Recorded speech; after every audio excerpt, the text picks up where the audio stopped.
come to the Traffic and Safety Commission on January 26th at 6 p.m. exactly. Go ahead.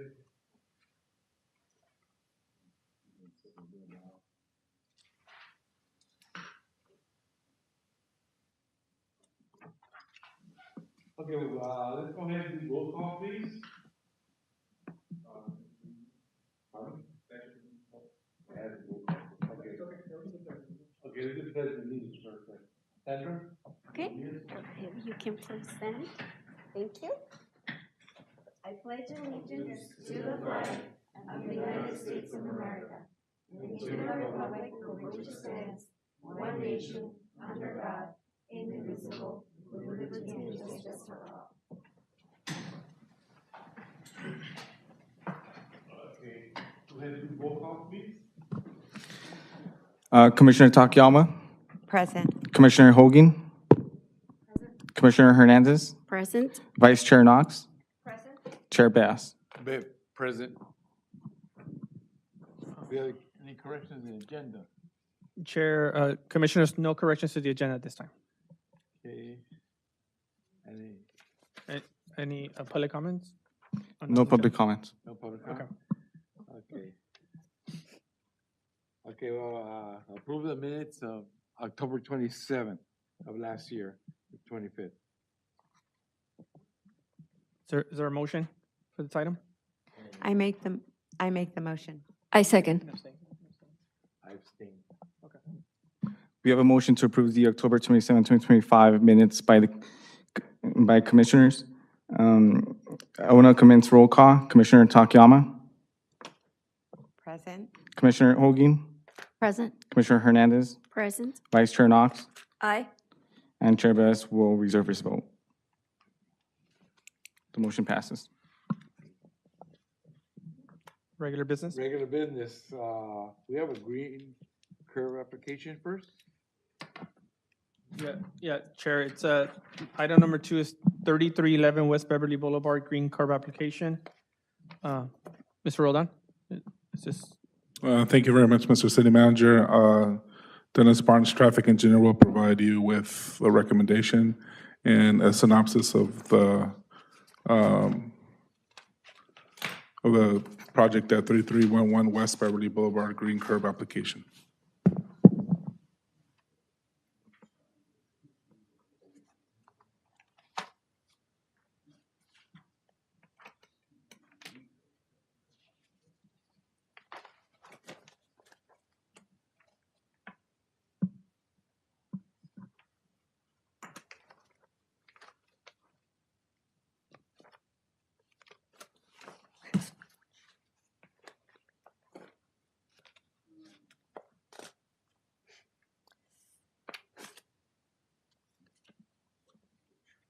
I'm sorry.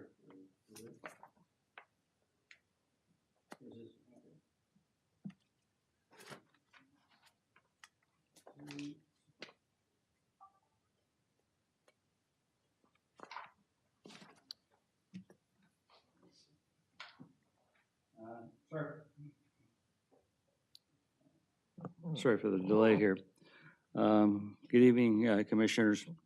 I'm Dennis Barnes. I'm with Bowman Consultant, and I'm the consultant traffic engineer to this city.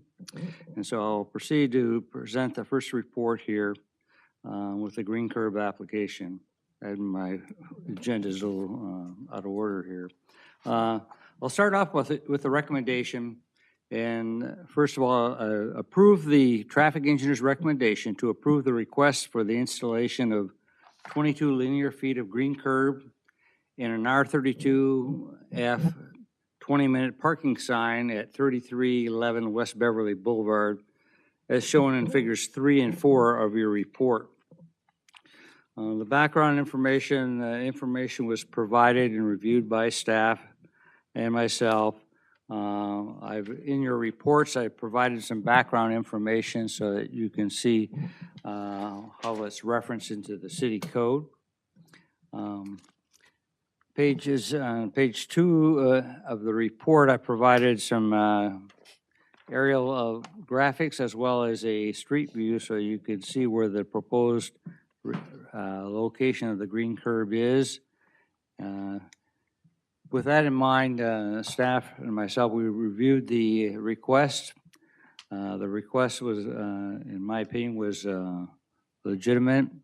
There is a need, and we like to encourage additional parking for businesses. There is some existing parking. Typically for a green curb, the minimum distance is 18 feet, but we allow a little bit beyond that. It's up to 22 feet to allow maneuverability for the in and out for parking process. The owner believes that there was not enough green curb or space available to do a business there. That was part or the justification for his request.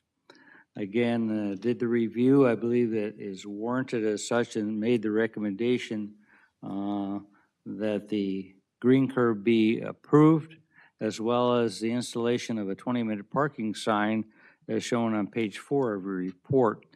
With that in mind, I'll be happy to answer any questions that the commissioners may have relative to the request.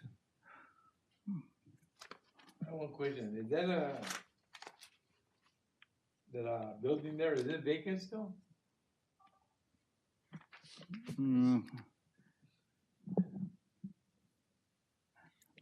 As of today, I can't, it's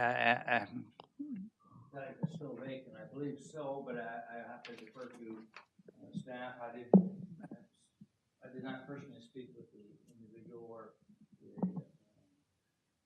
owner requesting the green curb.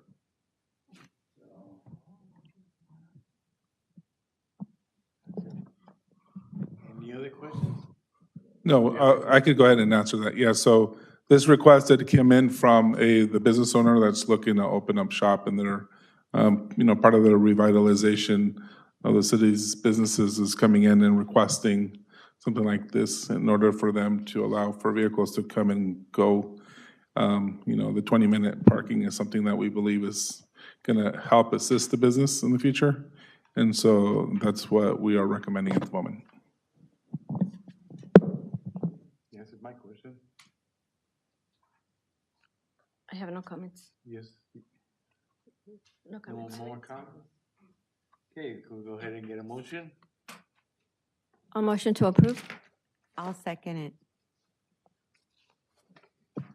I will now commence roll call. Commissioner Takayama, Yes. Commissioner Holguin, Yes. Commissioner Hernandez, Yes. Vice Chair Knox, Yes. Chair Bass. Yes. The motion passes.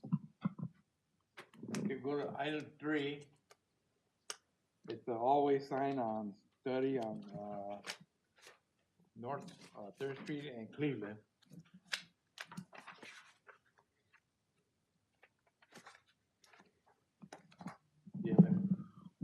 Thank you very much, Chair. Item number 3 will be presented by Dennis Barnes, Traffic Engineer. Thank you, Director. For the report, I'll start off with a recommendation that was developed for this location. It's to receive and file the all-way stop sign study for the intersection of North 3rd Street and West Cleveland Avenue. And second part is to approve the traffic engineer's recommendation to deny the request for an all-way stop at the intersection and to install 20 feet of red curb on each intersection approach to comply with the current daylighting law. In the report, we provided some background information to do the study, making a reference to the MUTCD, the Manual Uniform Traffic Control Devices, which we use as a basis to do the evaluation. And we collected traffic volume counts, and we look at an 8-hour period. The major street, we look for 8 hours, and we look on the major direction, 300 cars, vehicles per hour for 8 hours each.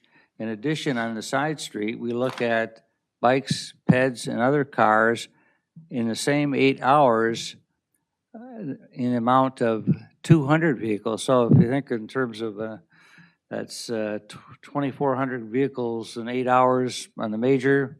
And on this side street there, you're looking at also 8 times 200, 1,600. That's a lot of vehicles that would be utilizing that intersection. The warrants were studied by others in terms of the national manual. The purpose of those volumes is that there has to be a lot going on there in simple terms to justify that.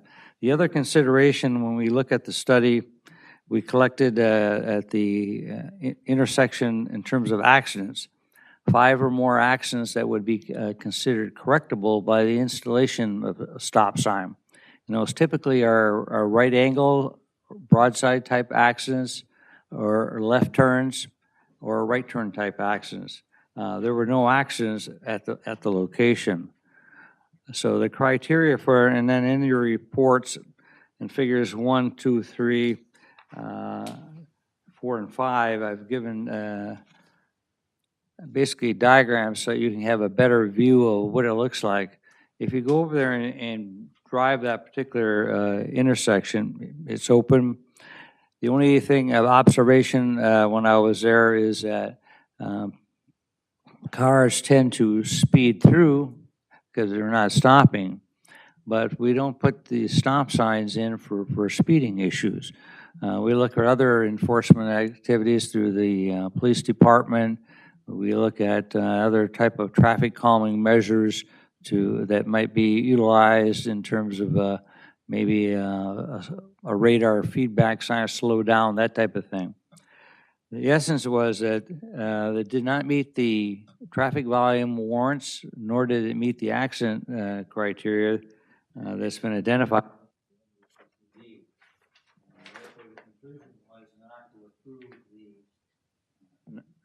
Sorry, my mic there.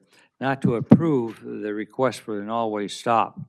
However, due to the daylighting law, is recommended to install 20 feet of red curb, which is approximately 1 car length. In California, 18 feet is the car length, but we use 20 feet for the daylighting law, and each curb approach.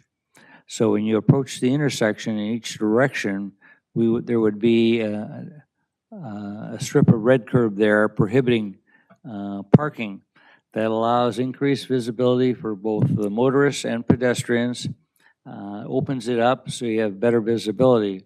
And with that in mind, I'd be happy to answer any questions that the commissioners may have.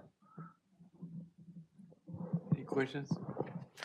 Yes. How close is this to a school? I know people speed through there. They take advantage of the fact that there's no stop sign, but it does pose, a little bit of a hazard. How far away is it? Offhand, I can't tell you that. I'd have to go back and look at my aerial or to bring it up there, the distance-wise. But again, there are certain criteria when if we do a school sign warrant, which we did, I think, a few months back. That's a little bit different situation than the current one.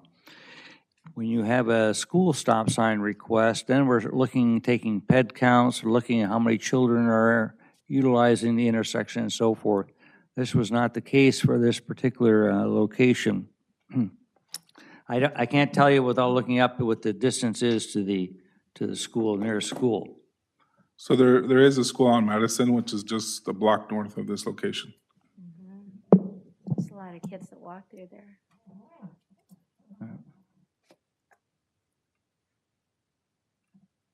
Any other questions?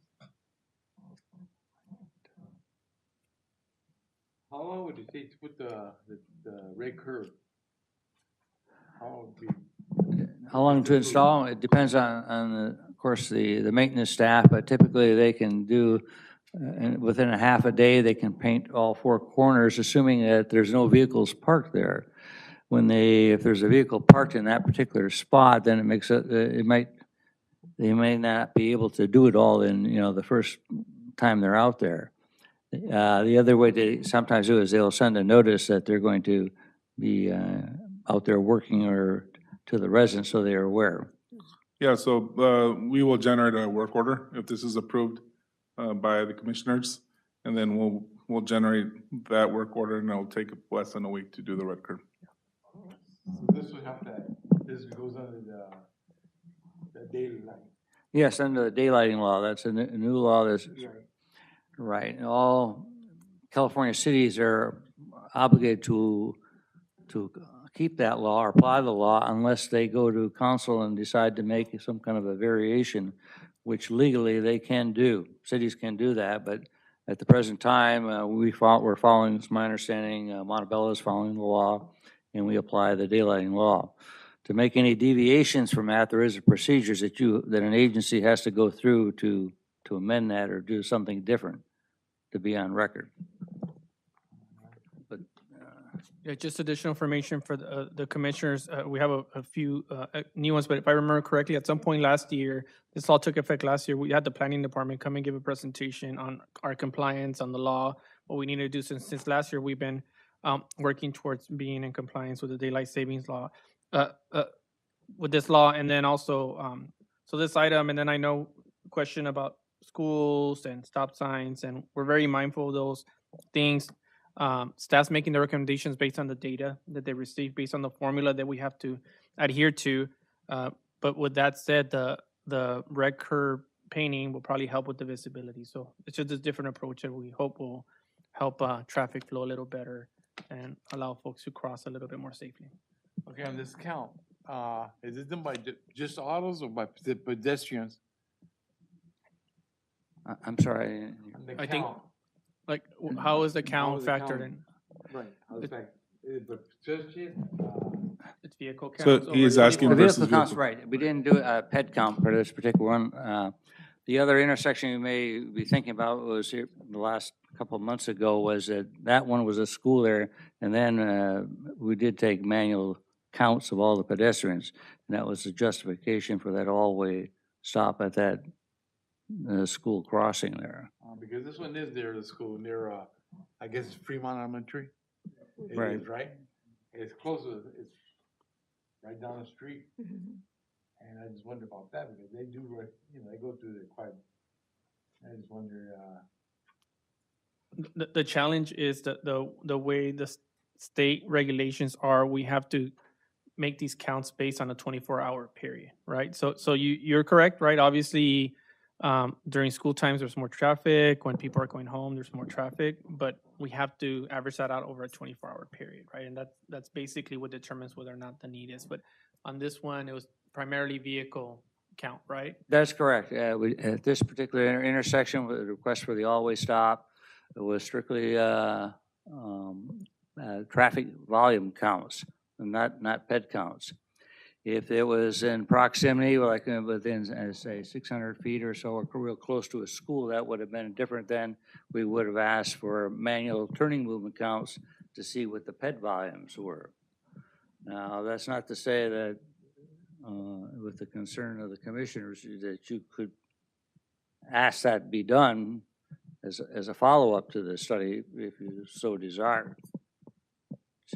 I myself, I would like to say head count. Cause my kids went to school when they were little, and it's still, I see the kids go to school there that way. They walk there. Yeah. They go 3rd Street, 4th Street. It's way up there. Oh. And those are really, I just like to have a head count, to tell you the truth. Myself is I would like to have some, just is to visualize the kids, the parents that go up there. Yes, sir. Go ahead. Right, I was going to say, what we look for when we're at a school intersection like that, there's a analysis that we do called a gap with the safe crossing time is for children to cross the street. And then you're looking at the volume of traffic versus the number of pedestrians. Are there a number of safe gaps for them to cross at the intersection? If it's borderline or it turns out that there's not, then that's another justification to put always stop, additional stop signs in, if that were the case, as it was at the that one intersection. I think we're thinking back a few months back in October, or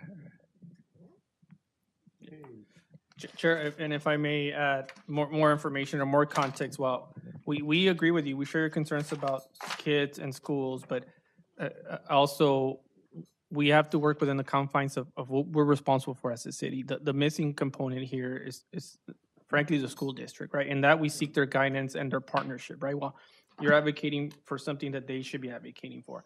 I can tell you that we work with them, but we also work based on what they recommend to us, right? So for example, at the last council meeting, we took up, I don't know if you know, we're responsible for providing the crossing guards. And we took an item to council that was approved. There was 8 intersections that the school district designated for us to provide crossing guards. We went ahead, we did that. It was approved at the last meeting. So we work with them and it's based on their information, right? I hear you're advocating for kids and schools, but really this is something that needs to come from the school district and this would be a complete partnership, right? Because we've run into issues before and I think, again, just kind of backtracking on other issues, but similarly, changes to schools can be very, they need to be really well developed and there needs to be a consensus. And what I mean with that is we can't make these changes without the school district really being the voice there because they understand their kids, they understand their hours, they understand their staff. We've in the past have made changes that have actually been detrimental to the schools, been detrimental to the communities when we think we're helping. So totally agree with you, totally hear with you, but we also need to focus on what we're responsible for as a city, what are our constraints. I hear you, we can probably do another study, but it's probably not going to change the data and it's going to come back with the same recommendation. But I can tell you, we work with the school district, they recommend it, they recommend what intersections to put crossing guards at. We fulfill our responsibility and the city council approved those intersections at the last council meeting. So we do everything possible to ensure public safety for parents, for kids, but we have to do this in partnership with the school district. So the city has a list for the cross. They recommend to us 8 intersections where they would like to see crossing guards, and the city council approved that at the last council meeting. Okay. I also have a comment. Like these requests, when whoever makes them, are they informed of our decision whether approved or denied? And I'm also wondering why, when these requests are made and they're agendized and no one comes to speak on the item to give us more information, that may contradict the study that the city does. And we don't have any other information just based on what the study that you guys do. And so if we go with the city's recommendation, I think it would be important going forward for anybody who puts in a request, maybe for them to be notified, hey, this item is on the agenda, and if you want to make your case, you need to come to the meeting and make your case and maybe show us proof of why they are requesting it. Because you are showing us proof of why it's been denied, but nobody else is making the case as to why they're making the request, and we should maybe side Right. with them if that's how you would. I understand you'd like to see the person that made the request, a citizen, come to the meeting, but we can't make them come. Some of those are real adamant, and it's really, my experience is that when it's more of a serious issue, and they will come to the meeting to voice their opinion because they really want to see it implemented. I'm not suggesting that it's your responsibility for them to come. I'm putting this responsibility on the requester, not on the city. Right. You guys did your job, so let the requester come and tell us why they want this done and show us proof. That's what I'm saying here. You're absolutely right, and I agree with you on that. We welcome folks. I mean, there's been items in the past where you've had people come and speak because it's an item that's important to them, and that's Correct. played a role in your decision making. Correct. Yeah, I'll tell you, there's been some pretty important things that have happened in Traffic Commission since it's been here the last 2 years. I remember there was one in particular, not to get into the details of it, but I personally got involved, make sure we're trying to do some traffic improvements. I invited the resident, noticed him, called him, the resident did not show up. And it was unfortunate because that item did not get approved, right? So public participation is very important. If a resident applies, we do notice them, we let them know where their application is in the process, so we would definitely welcome them coming to the meetings and letting us know their perspective. Okay, I did that for the Wilcox. Remember that? It's been years since I fought for the ones on Wilcox. Mm. It's bad. It's still bad. Now, I hope this one they got approved. Okay, I did it while I was up here. They wanna come, but they're leery, you know what I mean? Like, well, you have to hear you, not just me. I do it because that's school my wife works in. Oh. And she has to go out there and stop traffic, and it's not part of her job. We have people that don't even care, I'll tell you the truth. They leave their cars lined up and you there and walk away. Garcia had from the school district, had the office out there. They were taking in cars. They left the car to take it and tow it, they told me. And they said, well, if you could take my car. I mean, well, what kind of attitude is that?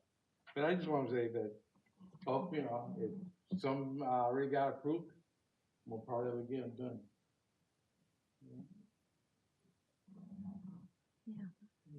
If not a motion, you want to entertain a motion? Okay, let's go ahead. Do you have something? Question? Okay, at 10 on. I motion to move forward with approving as recommended by the city to deny. Did I make sense? Yeah, if we're understanding correctly, you're approving, you're making a motion to approve the recommendations that staff Correct. is making, correct? I second the motion. I want to commence roll call. Commissioner Takayama, Yes. Commissioner Hogan, Yes. Commissioner Hernandez, Yes. Vice Chair Knox, Yes. Chair Bass. Yes. The motion passes. Okay, we'll go back to item 4. Now we stop again on 12th Street and Madison. Thank you once again, Chair. Mr. Dennis Barnes, Traffic Engineer, will present this item. Thank you, Director. Again, Commissioners, I'll start off with the repeating what the recommendation is in the staff report that was prepared, and then proceed with the remaining information in the report. The first item is receive and file the all-way stop sign study for the intersection of North 12th Street and West Madison. Second part of the recommendation is to approve the traffic engineer's recommendation to deny the request for an all-way stop at this intersection and to install 20 lineal feet of a red curb on each intersection approach to comply with the daylighting law. Again, a little background information, like similar stop sign studies. Request was made by a citizen. We followed the guidelines in the California Manual of Uniform Traffic Control Devices. I've repeated some of that information for reference with the understanding or consideration that this could be picked up at a later date by anyone. So from my perspective, we always want to document what the criteria is for the installation of the stop sign. Again, the 5 correctable accidents in a 12-month period, the traffic volumes, the 300 vehicles for each of 8 hours from the major street, and the 200 vehicles per hour, including bikes and peds in the side street, 30 seconds delay. So that information is presented. The existing conditions are such, we took the counts as such. Your figures in the report, 1, 2, 3, 4, and 5, give you aerial view and street views looking at the intersection from each direction, so you have a better comprehension of what it looks like. In terms of the analysis, we looked at the data that we collected. None of the 24-hour traffic volume counts for that 8-hour were met, so it did not meet that criteria. The collision data, no accidents were recorded at the intersection. So it did not meet that criteria.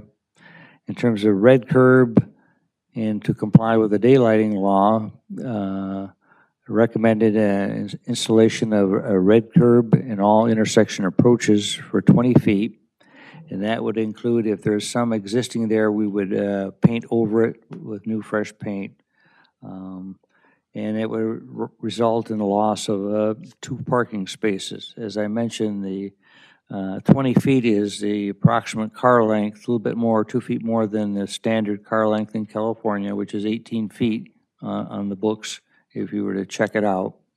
So we lose 2 parking spaces, but in terms of my opinion is that we increase visibility to enhance that for a motorist approaching the intersection. He's going to be able to see better. Cars are approaching from the other direction. Any motorists or pedestrians that would be crossing will have more visibility for any approaching vehicles as well. So I recommended the daylighting law in terms of red curb, but it did not meet the criteria for an all-way stop again in terms of accidents and traffic volumes.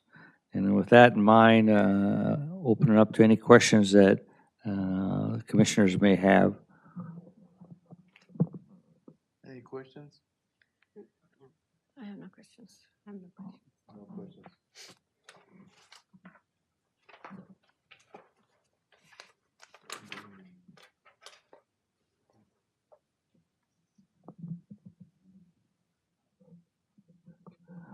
Do we motion?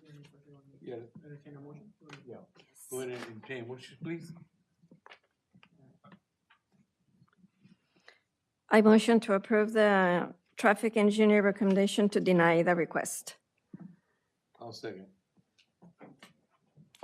I will now commence roll call. Commissioner Takayama, Yes. Commissioner Hogan, Yes. Commissioner Hernandez, Yes. Vice Chair Knox, Yes. Chair Bass. Yes. The motion passes.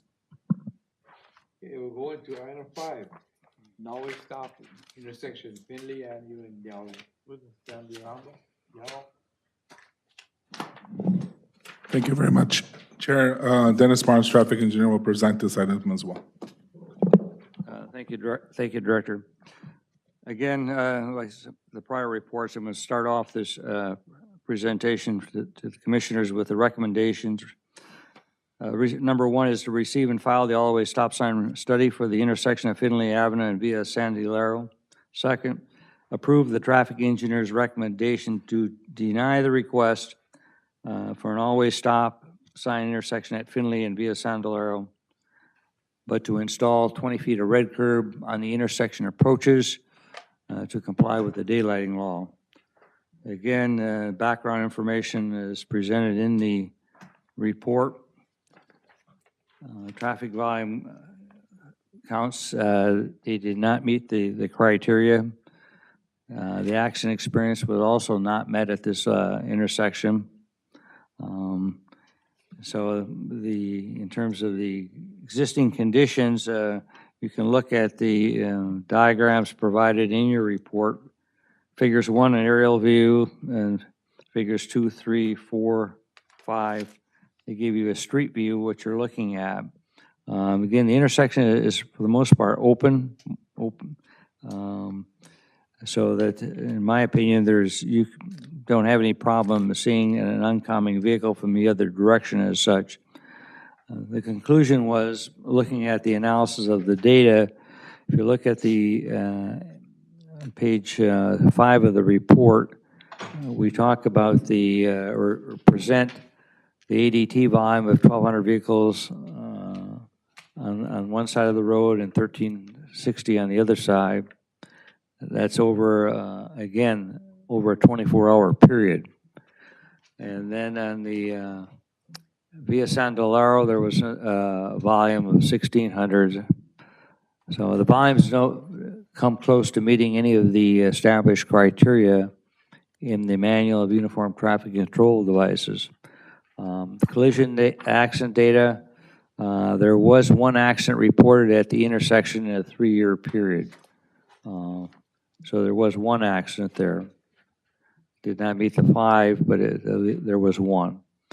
Red curb, again, consistent with what the daylighting policy is and the action of some of the prior stop sign analysis that were done by staff and myself. The recommendation was to deny the installation of an all-way stop sign at this location, but to install the 20 feet of red curb on the approaches, which makes us in compliance with the daylighting law. And with that, I'd open it up to any questions that you may have. Any questions? No questions, just I want to thank you guys because this is the one that has the most study or the most documentation. Pretty impressive. But no questions, just thank you for the study. All right. I have a question. Yes. On the red curb, does it have to come to traffic commission all the time to install red curb, or is it state law? Well, the state law, AB Assembly Bill 413 requires you're supposed to be in compliance with that. Your answer to your second part of the question, the Traffic Commission guidelines used to be different before, but I've talked with the director at the present time, and a red curb has to come through to the commission. So unless it's changed otherwise, I think you can ask the director, but I think he wanted all the red curb to go through the proper channels here at the present time, unless it's ever changed to be something otherwise. But right now, I'm presenting all red curb requests.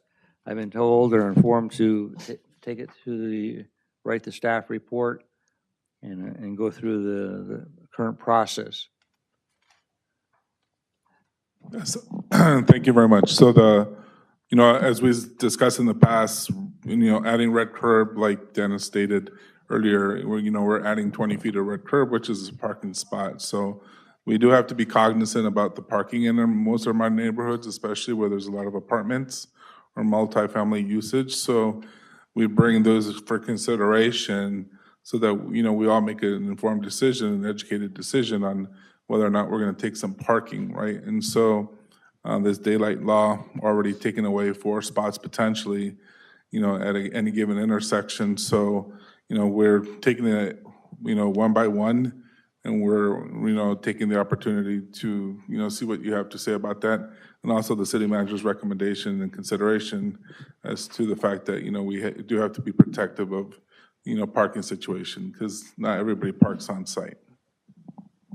Thank you. Answer my question. Any other questions? Okay, do you have a motion, please? I can make a motion. I make the motion to approve the traffic engineer's recommendation to deny the request for an always stop sign intersection and to install the 20 linear feet of red curb on each intersection. I'll second that. I will now commence roll call. Commissioner Takayama, Yes. Commissioner Hogan, Yes. Commissioner Hernandez, Yes. Vice Chair Knox, Yes. Chair Bass. Yes. The motion passes. I'll try to find the next page. You're almost there. 224. 224.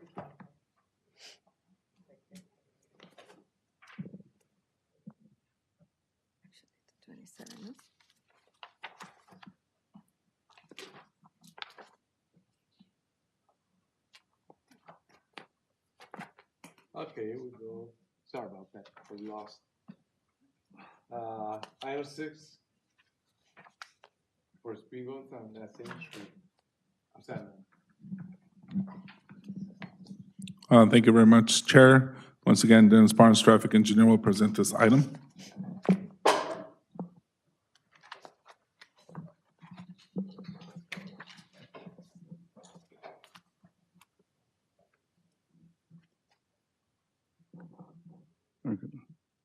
All right, thank you, Director. Via San Delaro speed hump analysis, I'll start off with this report, like the prior reports, with the recommendations. Receive and file the Via Sandalero speed hump analysis. Second, approve the traffic engineer's recommendation to approve the request for speed hump installation along Via Sandalero between Simmons Avenue and Bradshaw Street. Background information, this one is speed hump, so I wanted to include some information that is extracted from the Traffic Commission policies that we have on file, which hopefully each commissioner has a copy of. If not, we certainly can provide that to you so you have that as a reference. It's a document, a PDF document. It contains the various Traffic Commission policies. We could send it to you in a PDF format.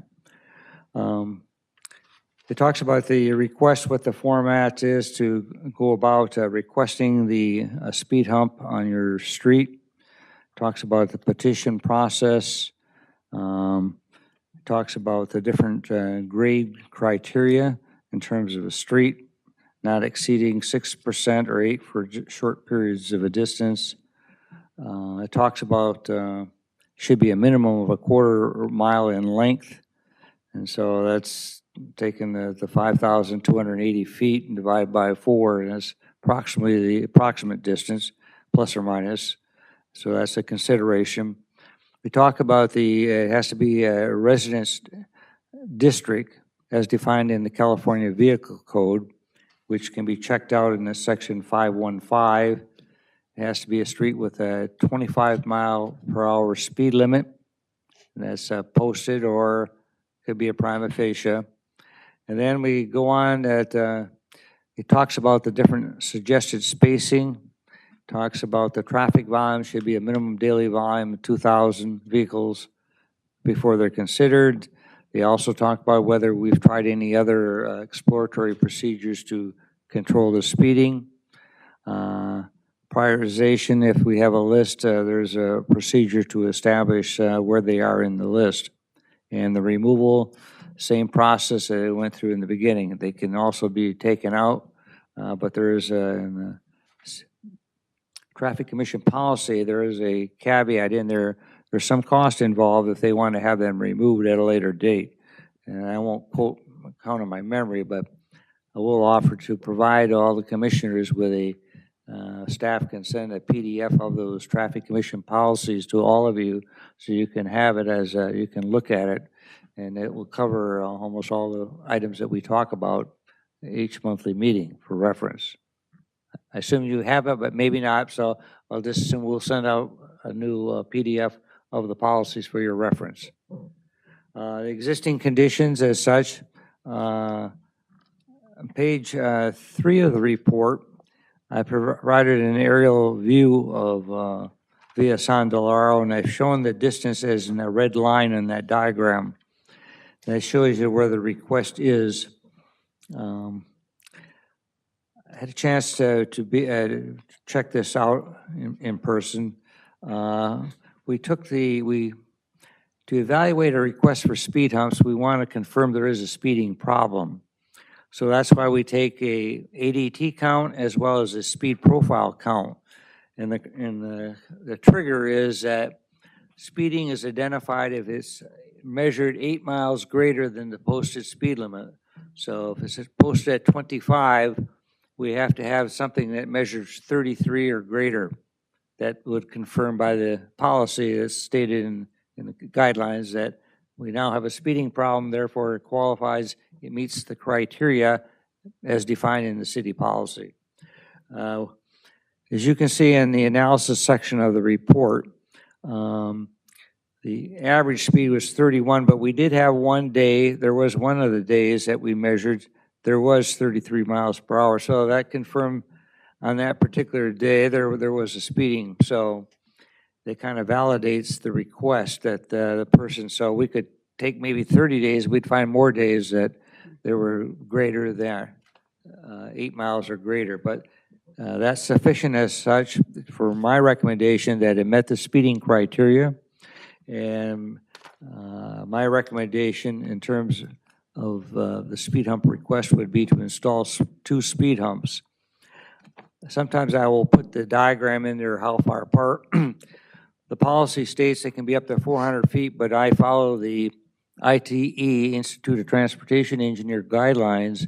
And so typically when I put speed humps in, I like to start them off about, based on all kinds of, I could show you graphs and studies that were done by ITE, 300 to 350 feet from the stop sign. That puts it in more of a, in the graphs, if you were to look at the profile, I don't want to be too technical, but that makes it fit within the desired range to keep cars down and keep it below, so there's no speeding issue. So typically, I'm putting them in, and normally I recommend about 325, 350 is the spacing I would recommend. In this case, with the distance we had, I would recommend 2 speed humps. And I would start off with that first one there about 325, and then you look if there's a nearby street light that's visible, you want to highlight or use as much light and visibility. We put markings on the humps. We put a sign on the right side, both directions, to let the motorists know that there is a speed hump they're approaching, so there's no challenge of damage to a car or anything like that. So with that in mind, I made the recommendation in this particular report to request approval of the speed hump request, and the request would be to install 2 speed humps within that distance, which I believe is 800, my memory's back here. I have to go back. It was, I have to, it's like 850 feet, I believe, the distance here. So with that in mind, I'd be happy to answer any questions you may have. I'll interject, there wasn't a lot of actions to that, but we look at speed humps as a traffic calming measure to slow down traffic, and we've installed them throughout the city on different streets, and they've been successful. You may recall I presented a report some time back how effective they were on, I think it was on the Bradshaw Street, the before and the after, and that was a report that we have in our files now that it serves as a reference document for the city that what we're doing and how we're doing it is defensible and justified in terms of reducing the speeds, and something we relate it to ITE as something that we can quote. We ever go to court for whatever reason, that we can quote that, and that adds additional credibility to the practice and policies as presented to the commission. So that's all defensible because there's volumes that IT has done, and that supports the spacing recommendations presented to the commissioners. You want any questions then? Oh, real quick. This is not gonna, and we had emergency vehicles going by. They go down the street. It's not gonna be a problem with them? If they went? We have emergency vehicles. Oh, emergency vehicles. Well, my experience, I've been putting in, I'm not trying to deviate, but I've been putting in speed humps for the last 25 years, different cities and that. You always hear that the fire trucks have, and some of the speed humps that have been used in Montebello, they like to open them up. Other agency places I've put in speed humps, and there are studies to confirm how much reduction in speed a fire truck, how much does he lose? In other words, he got emergencies, he's got to go down the residential street, got a fire down there, and my experience, based on which I could share with you, is it's like they lose like 3 miles per hour, whatever speed they're going at. So it's not like, they stop dead at the hump. They can still negotiate that speed hump, and there'll be like a slowdown of their speed, 3, maybe 4, some cases of speed. Others, sometimes the fire agencies, they like to see them split so that their tires will drive through openings. Right. And we have some of those installed not too far from here. Any other questions? I actually think that speed bumps are necessary in a lot of areas because they do slow down the drivers. They're a nuisance because it's like you have to slow down. Mm-hmm. but they do really work. And I don't think they really interfere that much with the emergency vehicles. Like you say, they're not speeding down. They go at a, they'll get there. Right. Sometimes the humps, when they're installed, motorists don't like them, they'll divert to other streets. That's one of the pros and cons of speed humps, but I agree with you. I have them on my own street where I live. I think they work. They serve their purpose. Right. And then just as an additional measure, as the commissioners may be aware, we have our own PD, our own fire, but in particular with fire, we do coordinate with them. They have their designated routes that they use on our streets, arterials. So we're mindful in terms of where, and those are actually factors, right? So for example, you couldn't put speed bumps in, on Whittier Boulevard, Beverly Boulevard, like that would impede the flow of traffic, emergency flow, all that. So yes, we do coordinate all these different streets, coordinate with our emergency services to ensure that they have access. But like Mr. Barnes said, they're still able to go to these residential streets within the speed limit at that point, which is slowed down significantly. And I might interject in terms of if this is approved by the commissioners, that a copy of the speed hump map be sent to the fire department for their record, so they have it in a notebook, where they are. That way they know it,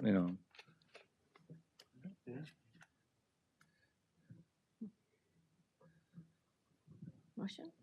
Good. A motion? Okay. I motion to receive and file the VS on the Lara speed hump analysis and approve the traffic engineer's recommendation to approve the request for speed hump installation along via San Delaro between Simons Avenue and Bradshaw Street. I second the motion.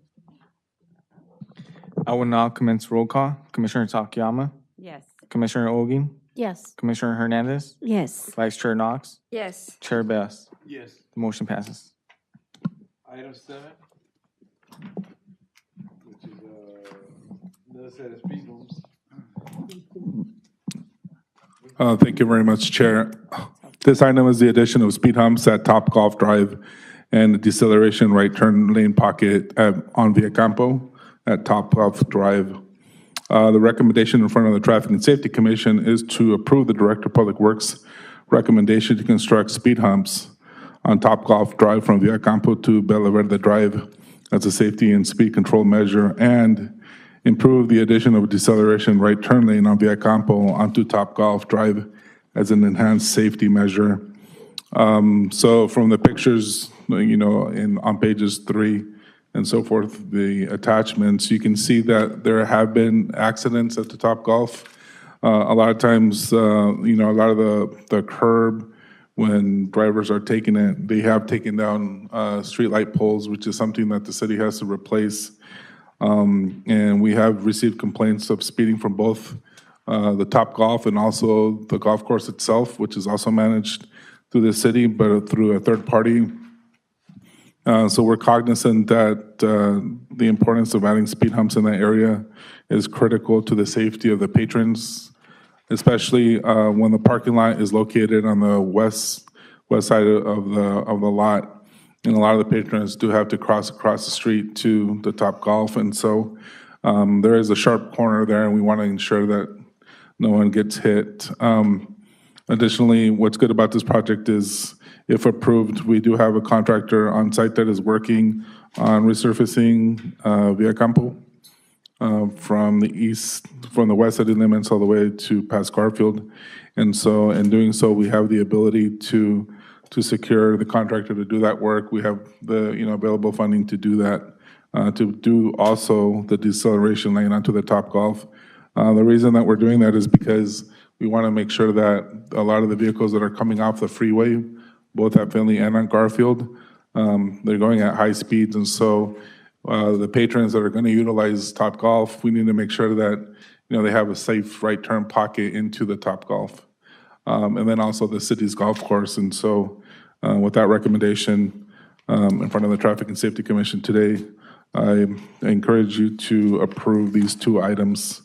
If you see attachments A, you do see a police report on a collision that took place not too long ago. You do see the speeder went through the pole and then they came into the landscaping. So that's additional cost to the city. The addition of speed humps isn't that much. And this allows you, like on the two previous cases, to just kind of slow down for a little bit. We do have a design as well for the deceleration lane, and we also have the speed humps as well with that. With that, that concludes my recommendation. And if there are any questions, I'm here to ask. Just here, ask me, and I will respond.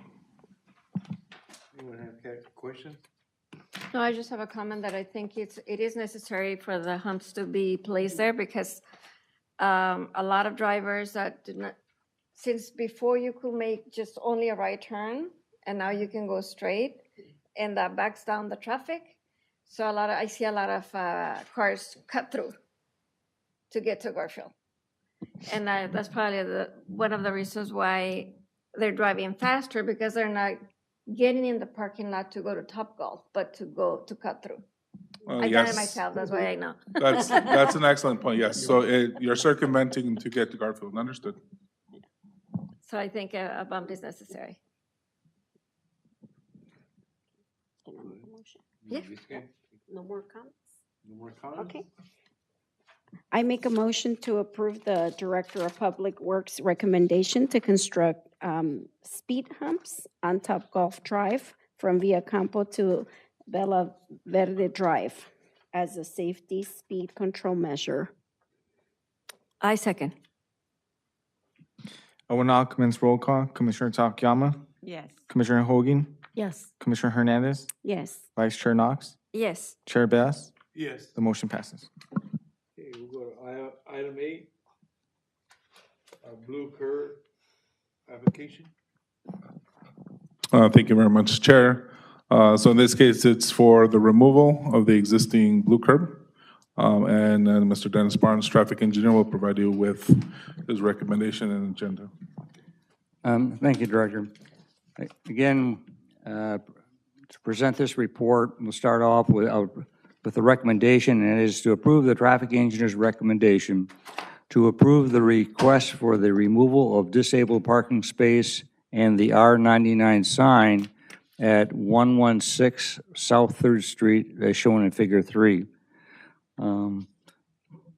This report, I provided some background information. This was approved previously by another homeowner. The current homeowner moved in, and he's had a change of heart. He'd like to have on-street parking available. But in the report, I provided some of the background information. We've talked about this before, but again, for the record, it's important to document it. So I repeated the garage specifications, the driveway specifications, so forth. And at the end of that, I made a statement that a blue curb may be removed if the residents request removal, if it's no longer needed. And the new homeowner here says he'd like to have on-street parking.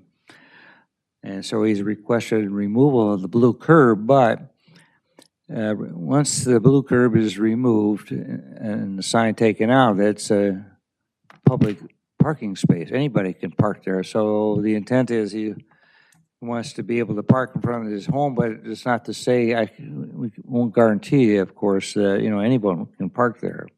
So with that in mind. In page 3 of the report, I provide what it looks like in front of his home today with the blue curb and the sign.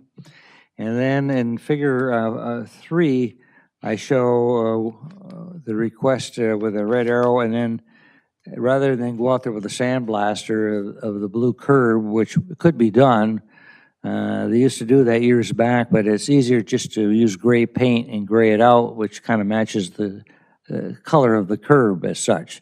And you don't have all the water cleanup and so forth, so it's easier just, we call it gray it out and paint it. And the recommendation, there was no reason to deny his request. That's his prerogative as a homeowner. So the recommendation is to remove the blue curb by graying it out and remove the sign that's in place.